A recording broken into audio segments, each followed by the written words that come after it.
Now, moving to your environmental policy, being the candidate of the Green Party is one of the main focuses of your campaign. What are some of your proposals to combat climate change, both here in the U.S. and around the world? Great. So we want to start with a policy here in the U.S. and lead the way forward and lead with our actions. So we're calling for an emergency jobs program that solves the emergency of climate change.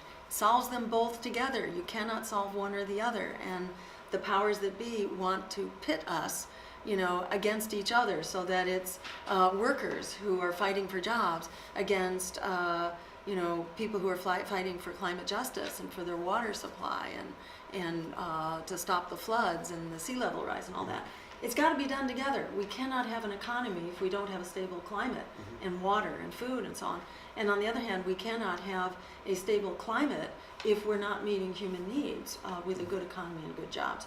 So this isn't rocket science how to do this. We call for basically a Green New Deal. So it's like the New Deal that got us out of the Great Depression, but it's a green one, so it will also solve the climate crisis. So we call for 20 million jobs. This is a major job creation program. Jobs at good wages, at living wages, focused on the energy transition to 100% clean renewables by 2030. We're not talking the end of the century. We're talking about doing this in real time, in time to actually solve the climate crisis. And the science tells us it needs to be like now. By 2030, we need to have phased out fossil fuels. We also call for a transition in agriculture so that we have sustainable, local, healthy food systems to bring back the small farmers and the community farms. And we call for public transportation, which is also essential if we're going to reduce our carbon footprint. Public transportation that is renewably powered and efficient, as well as restoring our ecosystems as part of infrastructure, critical infrastructure, and essential services. So it's a whole spectrum of jobs, but the point is it gets the job done on an emergency basis. You think like, Pearl Harbor was an emergency. We declared a national emergency, and we converted the economy from 0% on a wartime footing to 25% on a wartime footing. And you know how long it took? Took us 6 months to do that because we understood there was an emergency. We have an emergency now that makes Pearl Harbor look like small potatoes because the science is telling us we're going to lose all harbors, including Boston Harbor and the island of Manhattan and the state of Florida and essentially coastal population centers all around the country and all around the world. The country of Bangladesh will all be underwater. These studies are now saying we could see as much as 10 feet of sea level rise as soon as 2050. So I think a lot of the listeners out there in the Emerson audience, that's like on your watch. Okay, and I think a lot of young people know that we have a real generational emergency going on. Absolutely, within our lifetime. Exactly. And just imagine if we had flooding of all coastal zones, say 10 feet. Now, the studies predict a range. It could be as soon as 2050. It could also be 100 years from then. However, what Jim Hansen, the father of climate science, says is that it's likely to be at the near end, not the far end, given what the science is saying right now. So I think we have to take this seriously, and we have to err on the safe side. So we got to do stuff now. If we lost all coastal harbors, not only would we have toxic waste sites all over, basically an ocean of toxic waste, but we'd have nuclear power plants going Fukushima all over the place, including our own Pilgrim plant, which is at sea level. Because you know what happens when nuclear power plants flood. You get a Fukushima.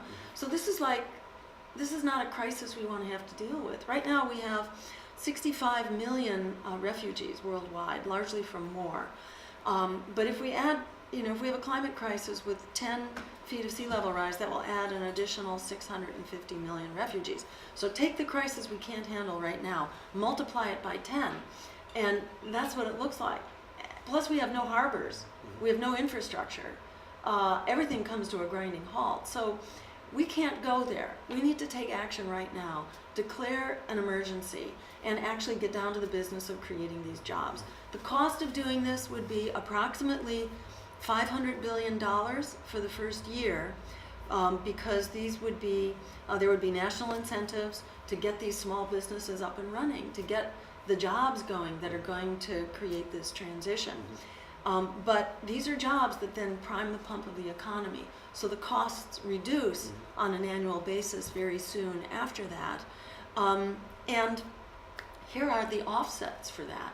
Number one, by moving to 100% clean renewable energy, we don't need the friggin' wars for oil. So we can redirect hundreds of billions of dollars from the military into this transition. But here's the other very important offset. We get so much healthier when we eliminate fossil fuel pollution. According to the studies, we save so much money by ending fossil fuels, because then you have less asthma, less emphysema, heart attacks, strokes, and cancers. A lot of stuff that costs a lot of money, kills 200,000 people every year. And then that's just the tip of the iceberg. So we save so much money by getting healthier. The costs of the green energy transition are actually paid for within about a decade and a half just from the healthcare savings alone. So yes, there's a cost, but not paying that cost basically is curtains, you know. So we don't have much choice. And again, this is an investment that we must make that will be incredibly productive and will help get our economy back in shape. In many ways, the Green New Deal is the antidote to NAFTA. NAFTA, which took our jobs overseas and shut down our factories. The Green New Deal does exactly the opposite. It opens up our factories, it recreates manufacturing, and it recreates a whole agricultural base, and does this at the local level where the money recirculates. This isn't money going to multinational corporations who take the profits and run. This leaves the money in the community where it recirculates and creates a real recovery that we need. So in summary, the Green New Deal revives the economy, it turns around the climate change crisis, it makes the wars for oil obsolete, and it pays for itself just in the health benefits alone.